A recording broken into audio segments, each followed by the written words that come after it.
What's going on, everybody? Man, Micah's back with another video. Back here with a what's on my iPhone video. Yes, it's the first one of 2023 and the first one since I've had the iPhone 14 Pro. Yes, I have the smaller version. As you guys can see here, fits in my hand so elegantly. I have the Pro model, and one of the things I want to show you guys is how I have it set up, how I was able to sort of Androidify my phone still, or add that flavor of customization and uniqueness or personability with the iPhone. Of course, I have the space black version, so that's why it's all decked out, looking all nice and good, you know what I'm saying? So without further ado, let's get into the video. So what I have to do is come up here. Bam, we are here. So as you guys can see, this is what my first page looks like.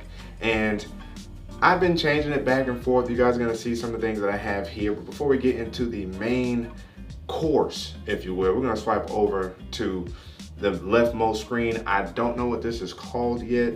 Help me down in the comment section below. But as you guys can see, I have a clock widget here.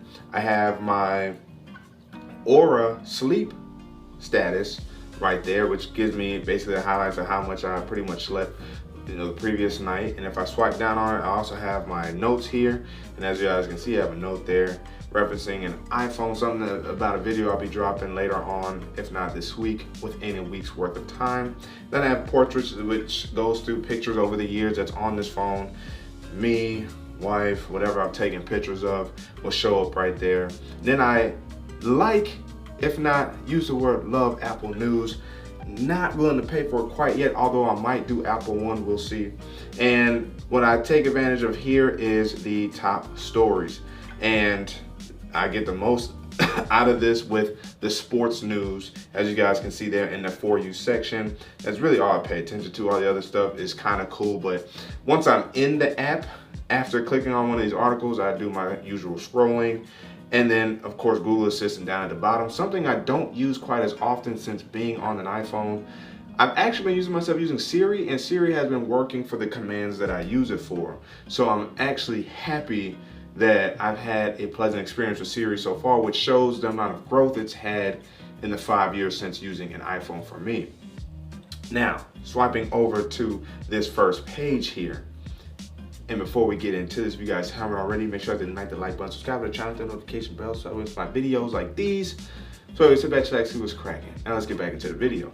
I'm using Widget for that top widget. Yes, now that iPhones and iOS devices, yes, can use widgets, this is a version of customization I've been able to add to my device. And Widget is where you can get a lot of nice, you know, customized widgets that other people have created that you can place anywhere on your home pages.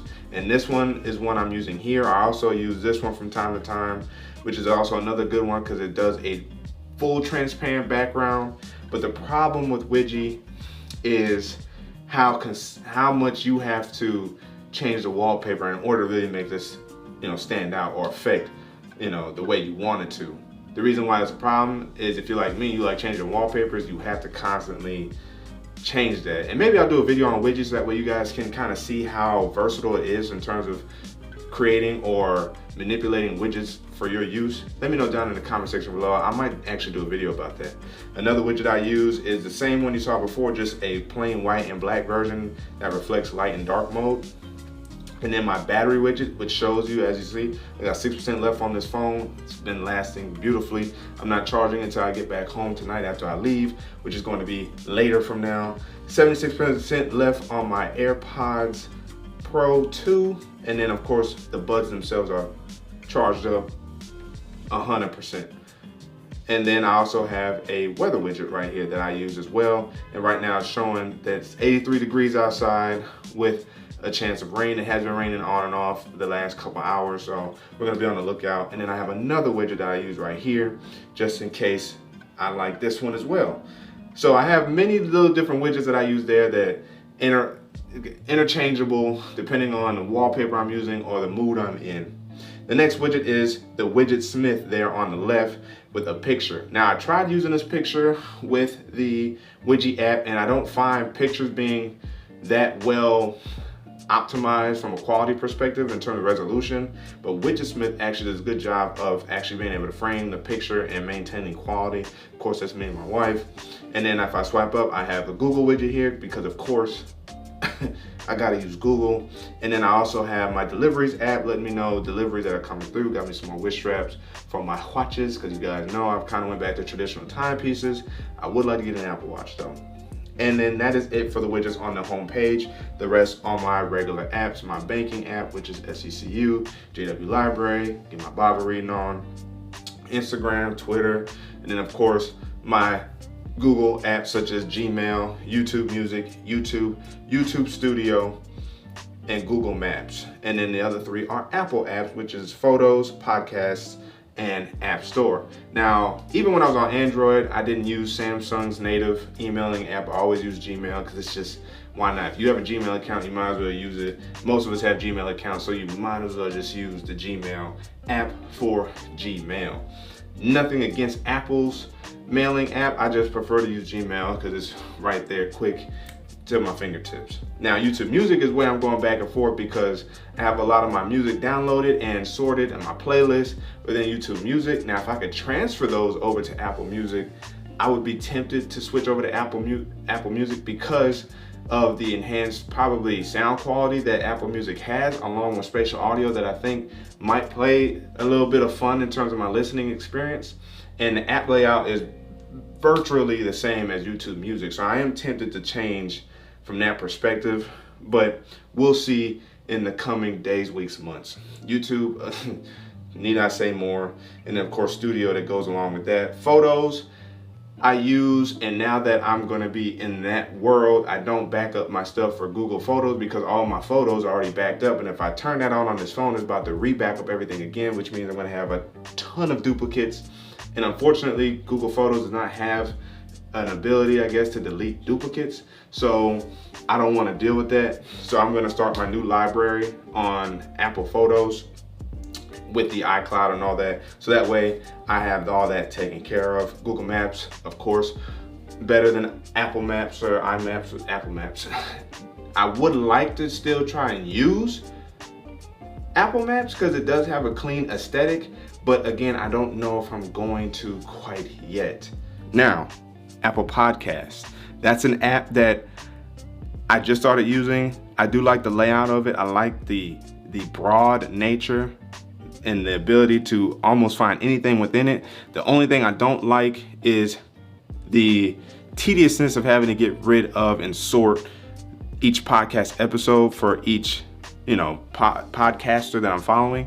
I think Pocket Cast does a great and a much better job at that, as well as its light and dark mode. I think is a little bit more cleaner than Apple Podcasts, but I'm trying to see if I can just use all of the native or as many native Apple apps as possible.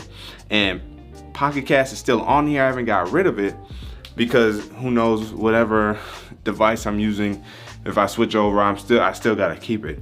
But that being said, I definitely have been enjoying Apple Podcasts, and maybe there is some level of quality boost that I get since I'm using AirPods Pro and I'm using it on an Apple device. Maybe there's some level of, granular, upscaled, quality that I'm experiencing. And then of course, App Store to keep all my apps updated. My second screen, I have another widget from Widget, and this is basically a quote widget. It already was in there, so I just used it, placed it on here, again, using a blurred background. And it gives me quotes that change, I don't know, I think hourly or something like that. This quote, "The happiness of your life depends upon the quality of your thoughts, therefore guard accordingly." What a thought-provoking quote, because it really is.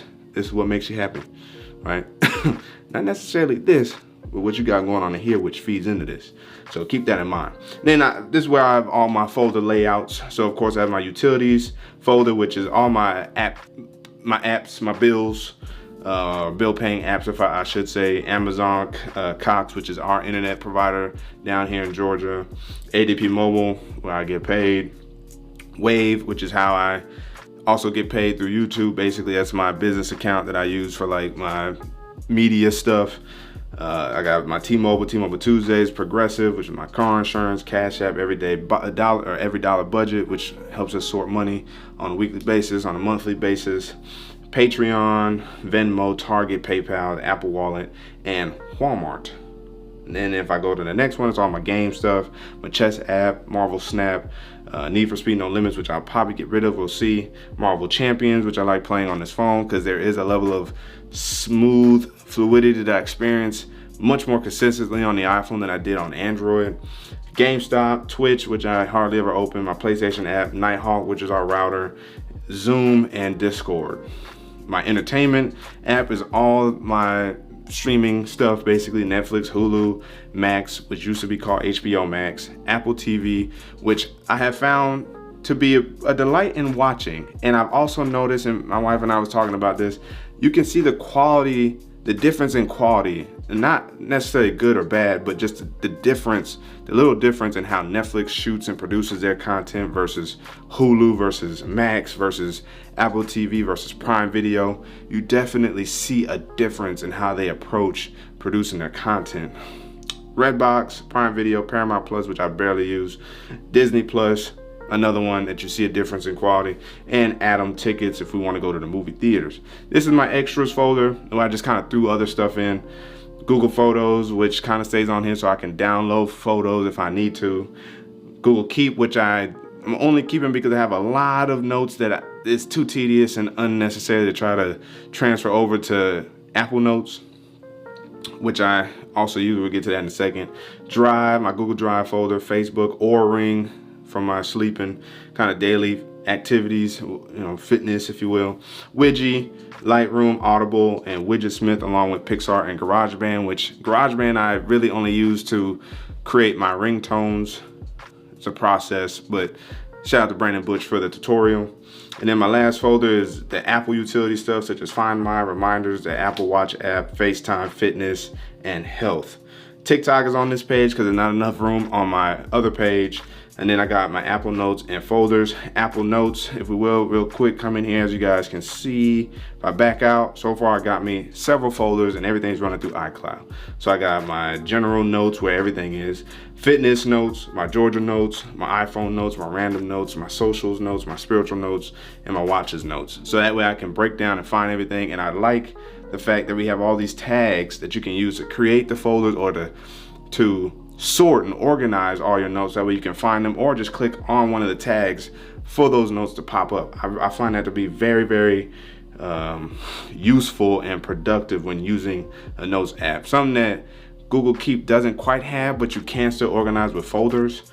So keep that in mind. But yes, I'm using Apple Notes now. And then files, which I hope they improve on, being able to have a little bit more granular control over the folders, a little easier to access and maneuver through. I miss Samsung files for sure, but again, it's just come to the territory of playing around in a new ecosystem. And then of course my app library page, where I'm barely at because all the apps I use are already functioning on the other page. Now if we go into settings, I'm going to show you how I have my control center set up. And let's see, Wi-Fi, Bluetooth, nothing I have to really show you guys here. I do have my haptics turned on for my keyboard. So we go into sound and haptics. Let's see, headphones, safety, yeah, keyboard feedback. I have haptic turned on, but I have sound turned off. I have the lock sound still turned on. And then system haptics overall, I can't wait till you can change the haptics in terms of how long, like the press and hold. Looking forward to that in iOS 17. Focuses, I have a do not disturb-ish, which is really just my sleep focus. My handoff focus is between my regular non-focus mode and my sleep mode. So to start winding things down, then I'll switch over to handoff, which darkens everything, which is part of dark mode. I still get a wallpaper that I can use for my widgets before it officially transitions over to my sleep focus. And then I do share across devices or leave my focus status on. In terms of general, if we want, we can check a software update. Nothing's out yet because 16.6 is in beta 3 right now, I believe. AirDrop, AirPlane handoff, picture-in-picture I use. iPhone storage, I have the 512 gigabyte model. And that's pretty much it there. Control center. So I have code scanner, I have a flashlight, low power mode, which I never use. I'm tempted to take that out because I do a pretty good job of just leaving my phone alone when it's at like, you know, 2 to 5%. I've only been on 1% once. I might be again tonight, we'll see. And then my timer app, stopwatch, camera, music recognition, which is for Shazam. So that way if on the go I want to find that song that I'm listening to real quick, I'm gonna swipe down the control center, hit that Shazam button. Calculator, screen recording, my wallet, and my Apple Notes. And then of course here's some other ones I could have up there, but I'm not really worried about that right now. Text size, I'm glad Apple News has that, where I can do that within that app instead of having to do it everywhere else. And generally I haven't really had a problem with text size. Voice memos I don't quite use right now. That could change, we'll see. One thing that you'll notice once I swipe down though is I do have my home has, you know, has integrated itself into the control center, but that's not because of here. As you guys can see, it's not here. And that's because when I set up my devices in the app, they automatically populated there, and I didn't have a problem with that, so no complaints there. That is pretty much it. There's nothing really else to show you guys. This is how I have my Apple iPhone 14 Pro set up. Let me know down in the comment section below how you guys have yours set up. What was something that you found maybe new or that you might try and experiment with on your own? The comment section is open for discussion. But again, as always, if you guys haven't already, make sure to ignite the like button, subscribe to the channel, hit the notification bell so for my videos. So it's about to see what's cracking. With your man Micah signing out to the next video. Wait for it.